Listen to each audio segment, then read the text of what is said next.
estar hoy aquí. Y Dios sabe cuánto. Dios lo sabe porque Él me conoce. Ha conocido mis luchas, mis dificultades, pero sobre todo Él conoce las razones por las cuales nos trajo a esta ciudad otra vez. Esta es mi ciudad natal, pero de aquí nos fuimos hace 17 años. Por cierto, ayer cumplimos 17 años de casados y nos fuimos. Y hoy tengo el privilegio de estar otra vez predicando su palabra y qué alegría es en este momento poder hacerlo. Ahí donde estás, yo quiero que cierres tus ojitos. Yo quiero que hables con ese papá que tienes, que es el mejor papá del mundo. Quiero que cierres tus ojos y que en este momento le digas cuánto le amas. Yo no quiero que uses este tiempo para pedirle absolutamente nada, sino que le puedas decir que lo amas, que le bendices, que le das las gracias por haberte hecho quien eres, con virtudes, con defectos, tal como eres, porque así como eres, te amó y te amó primero de lo que tú puedes haberlo amado a Él. Así que este es un tiempo que no quiero que desperdicies. Habla con Él ahí donde estás. No pidas, agradece, honra, levanta tu corazón diciéndole: Señor, a ti te debo todo lo que soy, todo lo que tengo. No importa si estás caminando en un camino de adversidad, no importa si estás caminando en un camino de gozo, de alegría, de triunfos, no importa. Señor, lo más importante eres tú en esta mañana y queremos decirte gracias, queremos decirte te amamos, tú eres mi Abba, Padre, tú eres mi papito hermoso y a ti quiero honrarte, servirte, agarrarme de tu mano y no soltarme jamás. Quiero ir a donde tú quieras que yo vaya, quiero escuchar tu voz, quiero escuchar lo que hoy tienes para mí. Y quiero, Espíritu Santo, en esta mañana que te muevas, abriendo nuestro entendimiento, haciéndonos entender la palabra que tienes. Porque así como dijo el centurión, una palabra tuya bastará. Yo quiero que una palabra de Dios hoy recibas y esa palabra sea única y suficiente y baste para tu necesidad hoy. Señor, gracias por el privilegio que me das de compartir tu palabra. Gracias por el privilegio de estar aquí. Gracias por los pastores, Adalberto y Pamela, por sus hijas. Y gracias por este lugar que nos es permitido para compartir tu palabra y tu amor. En el nombre de Jesús, amén y amén. Y quiero que vayamos al libro de Romanos, capítulo 8. Es un capítulo un poco largo y voy a leerlo rápido. Pero tú en casa quiero que lo leas con todo el detenimiento, porque vamos a seguir hablando de lo que Dios nos ha instado a hablar, y es vivir en el Espíritu. Y no en el Espíritu con E chiquita, sino en el Espíritu con la E mayúscula, que significa vivir en el Espíritu de Dios. Y dice así la preciosa palabra de Dios en el nombre del Padre, del Hijo y del Espíritu Santo. Viviendo en el Espíritu. Romanos 8. Ahora pues, ninguna condenación hay para los que están en Cristo Jesús, los que no andan conforme a la carne, sino conforme al Espíritu. Porque la ley del Espíritu de vida en Cristo Jesús me ha librado de la ley del pecado y de la muerte, porque lo que era imposible para la ley, por cuanto era débil por la carne, Dios, enviando a su Hijo en semejanza de carne de pecado, y a causa del pecado condenó al pecado en la carne, para que la justicia de la ley se cumpliese en nosotros, que no andamos conforme a la carne, sino conforme al Espíritu. Porque los que son de la carne piensan en las cosas de la carne, pero los que son del Espíritu en las cosas del Espíritu. Versículo 6. Porque el ocuparse de la carne es muerte, pero el ocuparse del Espíritu es vida y paz. Por cuanto los designios de la carne son enemistad contra Dios, porque no se sujetan a la ley de Dios ni tampoco pueden. Y los que viven según la carne no pueden agradar a Dios. Mas vosotros no vivís según la carne, sino según el Espíritu, si es que el Espíritu de Dios mora en vosotros. Y si alguno no tiene el Espíritu de Cristo, no es de él. Pero si Cristo está en vosotros, el cuerpo en verdad está muerto a causa del pecado, mas el espíritu vive a causa de la justicia. Y si el espíritu de aquel que levantó de los muertos a Jesús mora en ustedes, el que levantó de los muertos a Cristo Jesús vivificará también vuestros cuerpos mortales por su espíritu que mora en vosotros. Así que, hermanos, deudores somos no a la carne, para que vivamos conforme a la carne. Porque si vivís conforme a la carne moriréis, mas si el espíritu hacéis morir, las obras de la carne viviréis. Porque todos los que son guiados por el Espíritu de Dios, estos son hijos de Dios. Pues no habéis recibido el espíritu de esclavitud para estar otra vez en temor, sino que habéis recibido el espíritu de adopción, por el cual clamamos Abba Padre. El Espíritu mismo da testimonio a nuestro espíritu de que somos hijos de Dios. Y si hijos, también herederos. Herederos de Dios y coherederos con Cristo. Y si padecemos juntamente con Él, para que juntamente con Él seamos glorificados. Y quiero terminar leyendo el versículo 18 que dice: pues tengo por cierto que las aflicciones del tiempo presente no son comparables con la gloria venidera que en nosotros ha de manifestarse. Y quiero empezar diciendo qué significa vivir en el Espíritu. A nosotros nos han enseñado un montón de cosas, muchas. Estoy segura que en los años que cada uno tiene de vida, desde el más pequeñito hasta el más anciano que está aquí, tiene mucho conocimiento de todo, de diferentes cosas. Pero quiero recordarles dentro de esa enseñanza que hay dos cosas que humanamente podemos vivir: vivir en la carne y vivir en el Espíritu. Y son dos cosas que no nos enseñan, que nos toca aprenderlo cuando llegamos al Señor y que nos tropezamos muchísimo porque no nos enseñan. Cuando teníamos 0 años nos enseñaron a caminar, nos agarraban de la mano y empezamos caminando chueco, y después, bueno, algunos se quedaron caminando chueco, pero eso no es lo importante. Así caminan y aprendieron. Pero nadie nos enseñó a vivir conforme a lo que Dios ha establecido. Entonces, vivir en el Espíritu es lo que narra Romanos 8, que realmente parece un trabalenguas. Y vivir en el Espíritu, vivir en la carne, vivir en no sé qué, vivir, y uno queda como confundido. Entonces yo lo que hice fue un paralelo entre lo que significa, según este capítulo, vivir en el Espíritu de Dios y vivir en la carne. Número 1, la persona que puede vivir en el Espíritu tiene que tener a Cristo en el corazón. Eso es lo más importante de este capítulo. Si usted no ha aceptado a Jesús en el corazón, no puede vivir según el Espíritu.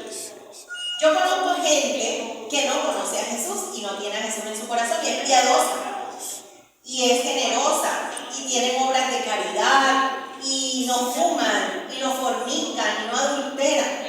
Pero hay cosas que su ser no se los permite porque no tienen al Señor en su corazón. Entonces lo primero que quiero que quede claro es que para yo poder vivir en el Espíritu, tengo que tener a Jesús en el corazón. Eso lo dice Romanos y lo acabamos de leer. Número 2, vivir en el Espíritu me da vida. Pero ¿cómo así? Si yo conozco gente que no es cristiana y vive, pues no. Y de eso creo que la pastora Pamela después la voy a comprometer a que predique sobre esto. Pero hay diferentes tipos de muerte. Está la muerte espiritual, la muerte física y la muerte biológica. Y ese no es el propósito de esto, pero es para que puedas entender lo que significa en esencia este capítulo. Vivir es un acto no solamente del corazón, es un acto del espíritu que está dentro de mí. Y dentro de mí hay dos, tienen que haber dos espíritus.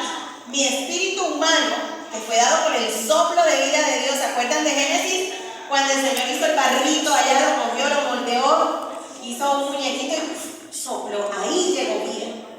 Pero cuando tú te conectas con Cristo, la vida más grande llega. Por eso hay gente que biológicamente vive. Póngase su mano aquí en el corazón. Póngase. Bueno, algunos lo deben tener en el lado derecho. Del lado izquierdo está el corazón que late, ¿cierto? Ahí lo sientes. Ahí ya está. Resulta que ese corazón que te está diciendo con un latido, te está diciendo que estás vivo, físicamente. Cuando tu corazón se para y ya no vuelve a sonar más, entonces te mueres. Y a eso se le llama muerte física. Pero cuando yo, con el corazón latiendo, estoy caminando y viviendo, pero no tengo a Jesús en él, no vivo con él, ni me interesa conocerlo. Estoy viva biológicamente, pero estoy muerta espiritualmente. Tengo el aliento de vida que el Señor me dio, es que somos hasta descarados. El Señor nos dio la vida, nos sopló aliento y no lo queremos. Lo negamos. Hacemos un montón de cosas para negar su existencia. No, pero es que el átomo, los radianes, ahora estoy hablando de eso porque mis hijos me tienen loca con la física y la química. Y entonces, ¿cuántos electrones? Ahí no está Dios. Buscamos una y mil veces las excusas para negarlo, pero no recordamos que quien nos dio la vida fue el mismo. Pero resulta que esto es lo más grave. Cuando usted se muere físicamente y usted estaba sin Jesús, se llama muerte eterna. Y vas a un lugar que creo que ninguno de nosotros quisiera vivir. Por eso cuando yo tengo al Espíritu con E chiquita, mi corazón late, mis pulmones funcionan, pero estoy sin Jesús, estoy muerta, ¿verdad? Por eso yo quiero que cada uno de ustedes, de la forma más sencilla, entiendan la importancia de tener a Jesús, para poder tener el punto número 2, y es vida. Cuando yo tengo vida, así tenga los problemas más grandes del mundo, yo tengo esperanza.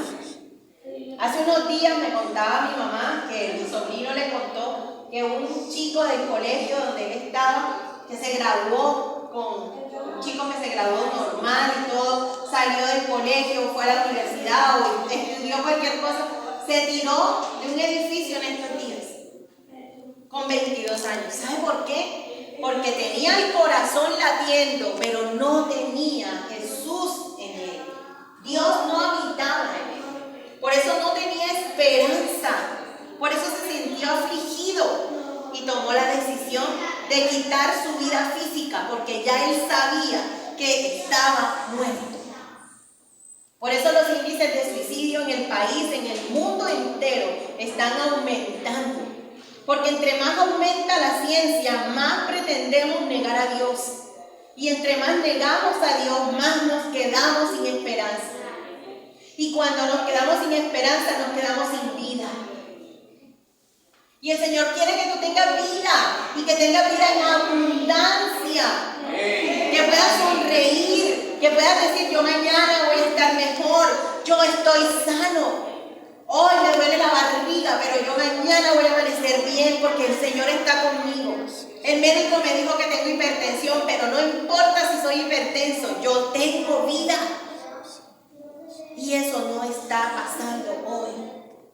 Por eso nosotros los que estamos aquí tenemos que hacer todo lo posible para que al otro, el que se nos acerca, pueda tener de ese privilegio que nosotros tenemos de conocer a Dios. Número 3, libertad de la ley del pecado y la muerte. Eso nos da vivir en el Espíritu. Y esto es tan profundo y tan largo que no voy a terminar, pero quiero quedar con puntos claros. La gente dice que cuando venimos a la iglesia nos prohíben que no te pongas la falda, que no te pongas pantalón, que no te maquilles, que no te pongas arete. ¿Sabes cuántas partes tiene el hombre? 3. Espíritu, alma y cuerpo. Nos los enseñó la pastora Pamela hace unos días. Tenemos espíritu, alma y cuerpo. Pero cuando la gente quiere hacer que nosotros nos desviemos, hacen el énfasis en el cuerpo. Y las otras 2 áreas se les olvida. Ay, tú vas a esa iglesia. Ay, qué pereza. Tú tan joven. Allá te van a prohibir que tomes. Allá te van a prohibir fumar. Allá te van a prohibir que te pongas zapatos rojos. Para que me vean los zapatos.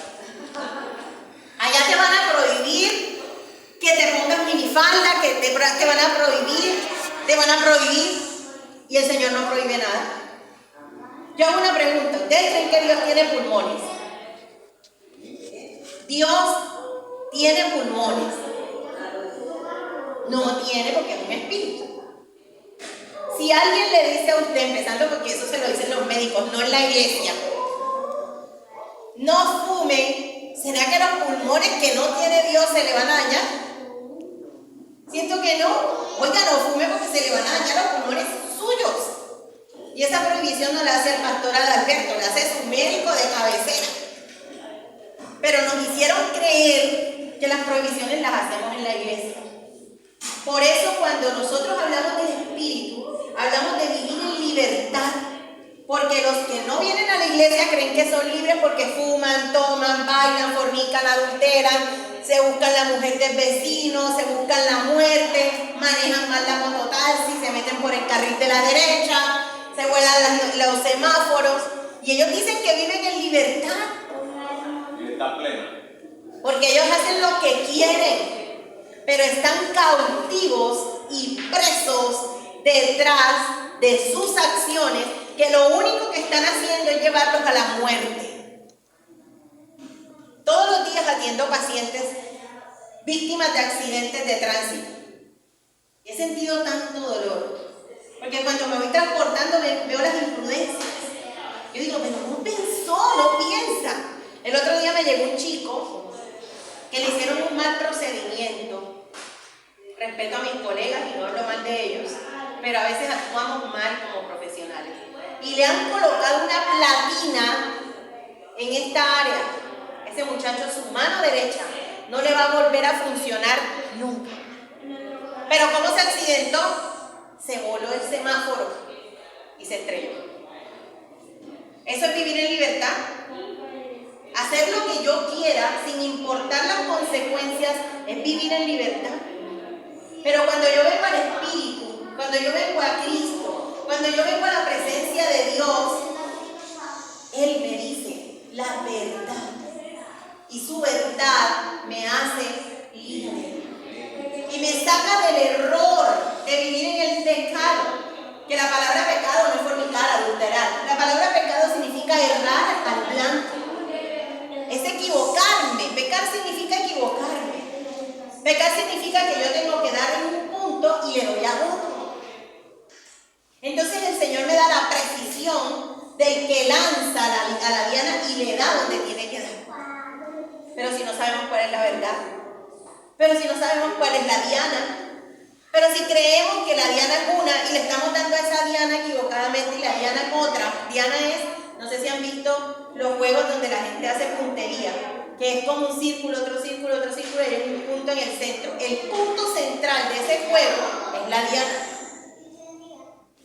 Pero cuando yo vivo equivocadamente, creyendo que vivo en mi libertad, porque grito a mi esposa, porque insulto a mis hijos, uy, yo soy el hombre de la casa, sí, sobre todo panzones, ya de cierta edad, que creemos que mandamos y todo, cuando el Señor nos manda a amar, a honrar, a respetar.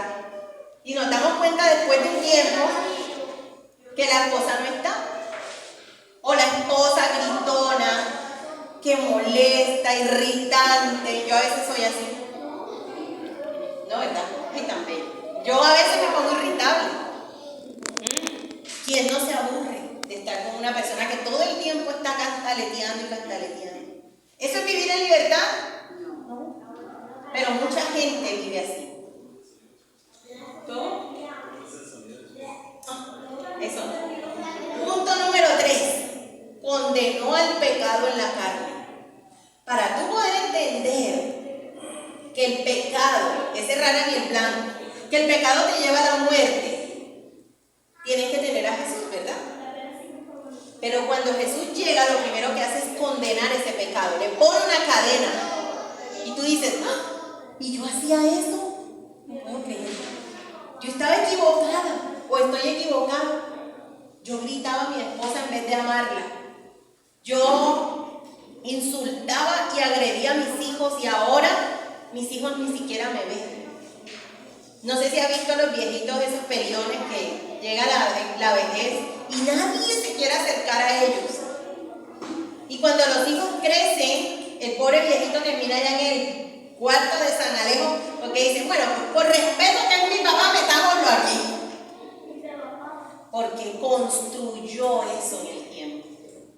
Muchas parejas, cuando llegan a la etapa de la edad madura, cuando ya se jubilan, se separan.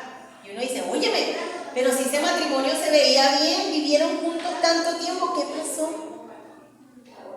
Cultivaron dándole equivocadamente al blanco. Y cuando Dios te enseña, y ojalá los jóvenes que están aquí nos enseñen oportunamente las cosas, Dios nos las enseña oportunamente para no llegar a esa edad que ya no hay vuelta atrás, sino que podamos decir, Dios, gracias por cada corrección, gracias por haber condenado el pecado en mi carne. Eso no significa que no vas a pecar, porque vamos a seguir equivocándonos, porque vivimos en un cuerpo que no tiene todavía la perfección. Pero cuando vamos entendiendo el proceso y vamos madurando en Jesús, vamos entendiendo que ahora es cuando estamos viviendo en libertad. Número 5, cumplimiento de la justicia de la ley. Levanten la mano los que aquí tienen injusticia sobre su vida. A ver, levanten la mano sin miedo. Sin miedo. ¿Alguien ha hecho injusticias contra usted? ¿Han hablado mal de usted en el trabajo? ¿Lo votaron injustamente? ¿Le robaron? ¿Se hizo un negocio y le fue mal? ¿Entró en una relación equivocada? Pues les tengo una excelente noticia. Cuando usted empieza a militar, a caminar con el Señor hace justicia para con usted. Y a veces creemos que no. A veces creemos que el tiempo pasa y pasa y nadie hace justicia. Les voy a contar un testimonio rápido. Resulta que yo trabajaba en una empresa en Bogotá como médico general. Y resulta que yo quedé embarazada la primera vez, yo me casé mayor. Entonces yo no me podía dar el lujo de planificar, porque si no, no me iban a decir mamá, sino abuelo. Entonces nació mi primer hijo y quedé embarazada a los 9 meses de nacido mi primer hijo. Y fue un embarazo tortuoso, tanto el primero como el segundo. Así que mis jefes, cuando yo terminé el periodo de lactancia, me botaron de la empresa.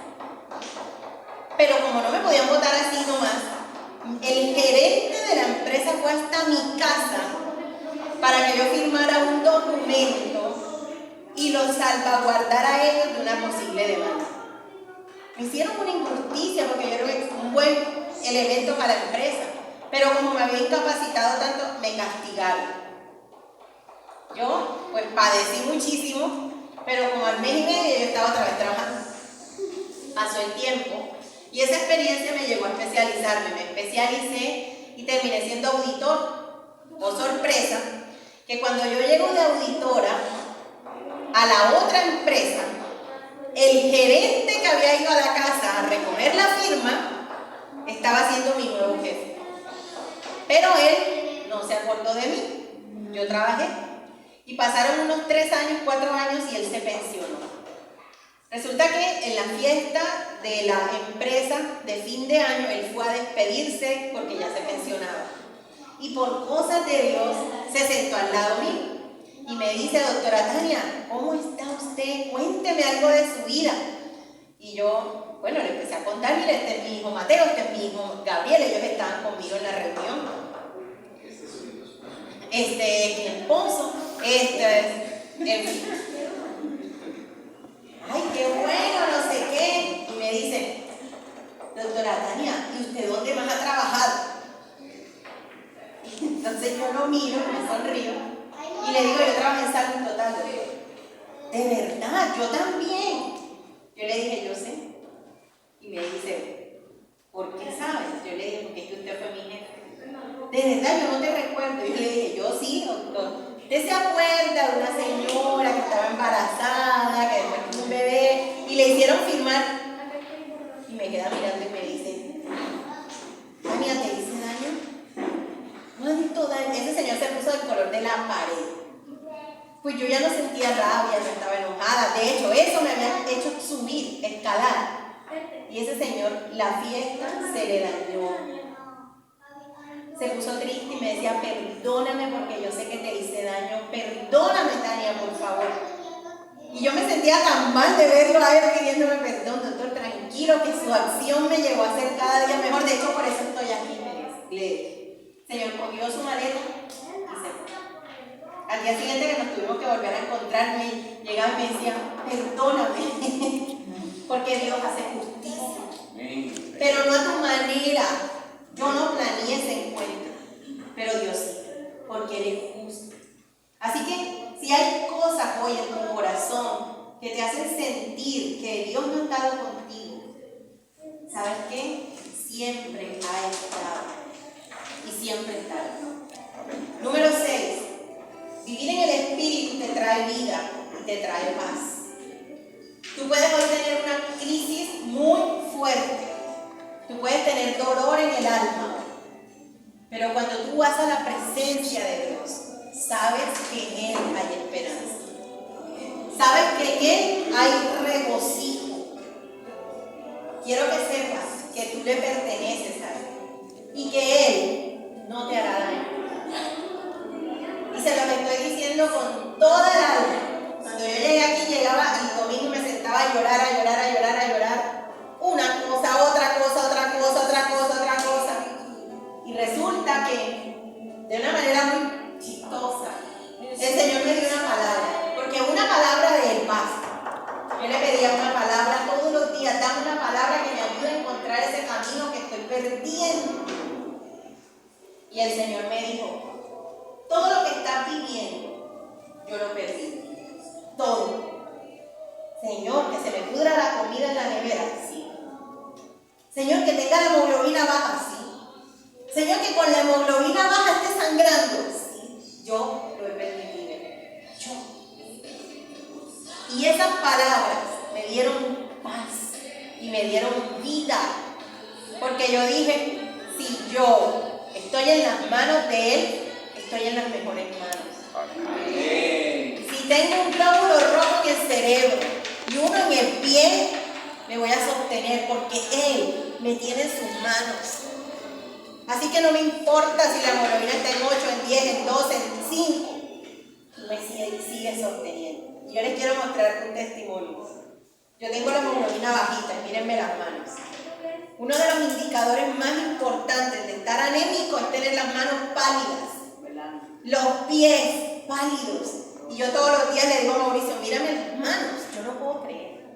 Pero el número que está en el examen es 1, pero lo que yo veo es otro.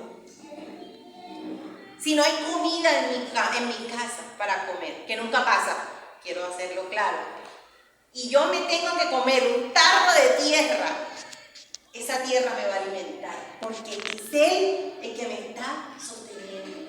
Amén. Si no hay plata en tu cuenta bancaria, el alimento no te va a faltar, porque es Él el que te está sosteniendo. Gloria a Dios. Si tu esposo se fue, si tu novio te dejó, algo mejor vendrá, porque Él tiene cuidado de ti y es Él el que te está sosteniendo. Amén. Y a veces nos aferramos de una manera increíble a cosas que nos están maltratando. Es como si usted abrazara un árbol, una planta de corozo. La está abrazando a un cactus, ahí le puya y usted sangra y sangra. Y le dice, Señor, conviértelo. Y el Señor le dice, suéltalo. Y usted está abrazado al cactus. Porque ese es el cactus que usted quiere. Porque no vive en la verdad.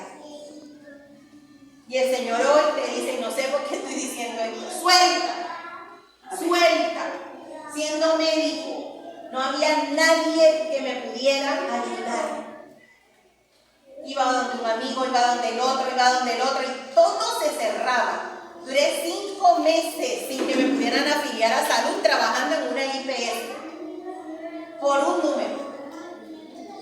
Pero es que Él quería mostrar su gloria, no es en tu fuerza, no es con tu poder, es con el poder del Espíritu Santo que mora en ti.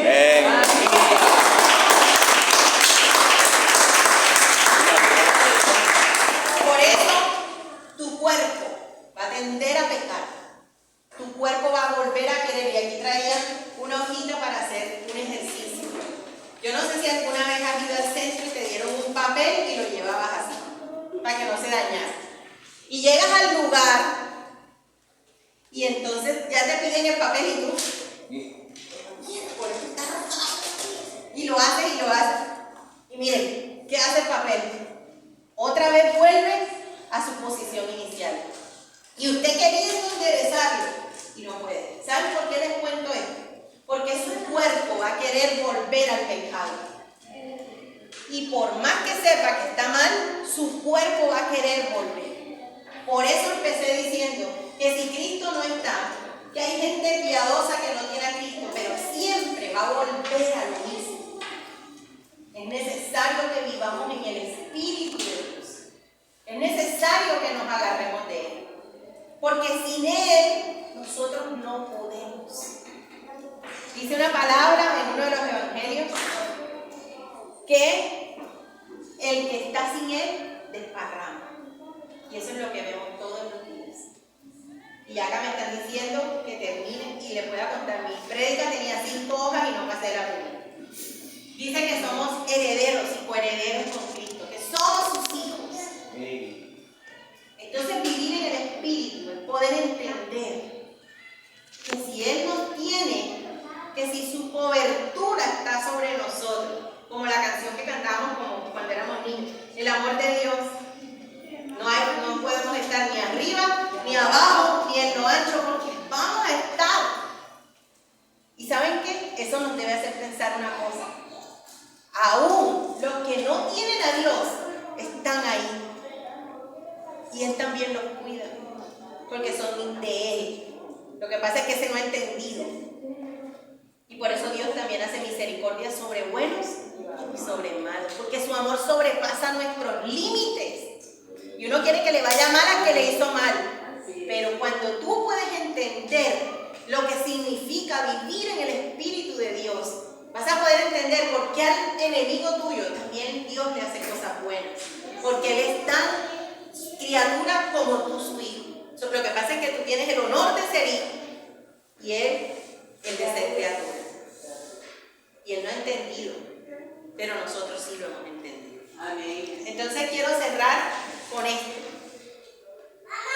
El versículo 18 del capítulo 8 de Romanos dice: tengo por cierto que las aflicciones del tiempo presente no se comparan con la gloria venidera que en nosotros ha de manifestarse.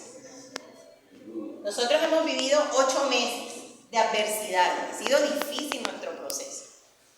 Pero este pedacito chiquito de adversidad no se compara con todas las cosas buenas que todos los días vivimos. Porque aunque viene una mala noticia o hay un problema, nosotros seguimos viviendo, respirando, comiendo, andando, viendo su gloria. Nos levantamos y vemos el sol, tenemos agua para bañarnos, tenemos una perra que Dios usa para mostrarnos su amor. Que cuando nos tocan los momentos difíciles nos hemos vuelto hasta locos porque nos agarramos los 4 y bailamos en la casa y le decimos: Señor, gracias por esto, y hemos aprendido a disfrutar a Dios en medio de la crisis, porque las aflicciones no superarán jamás la misericordia, el favor, el amor, la grandeza y todo lo que Dios hace por ti y por mí cada día. Amén. Así que quiero decirles que vale la pena vivir en el Espíritu. Las prohibiciones que nos hacen ver no son nada comparadas con los beneficios que recibes cuando eres un hijo obediente a Él. No se compara vivir como viven los hijos de las tinieblas a cómo vive un hijo. Y si no, yo quiero que la hermana Luz pase por aquí. Amén. ¿Cuántos años tiene usted? Ay, Dígalo con orgullo. 76. Parece de esa edad. Nada. Ha pasado aflicciones, ha pasado golpes, crió 7 hijos sola, empujó el barco, se trajo un choncho de ellos, no sé dónde, en un camión. Y aquí está en pie, bendecida, porque las aflicciones nos forman, nos dan fortaleza. Lo que no te mata te hace más fuerte. Yo no sería médico si yo no me hubiera enfermado de asma desde que tengo uso de razón. Yo vivía en el hospital y eso me llevó a ser hoy médico. Mi mamá, que es la señora que está aquí también, muy fortalecida. ¿Cuántos años tiene, señora Miriam? 73 años, caminando, se ríe, toma del pelo. Ayer me dijo que ella no quería ponerse chapa porque ella era libre y feliz con sus dientes así. Y yo decía, qué chévere, de verdad, qué chévere es estar rodeada de gente con un espíritu de gozo, porque Dios está ahí. Nos sacó adelante sola, también le tocó, ella no trajo chonchos de ningún lado, pero empujó el barco y lo sacó. Tiene un abogado, una médico y tiene una profesora, 9 nietos, porque Dios, aún sin ella conocer, ay, un yerno maravilloso, porque Dios aún sin ella, porque Dios sin ella, sin ella saber que estaba. Así que yo quiero que ahí donde estás, cierres tus ojitos y vamos a orar.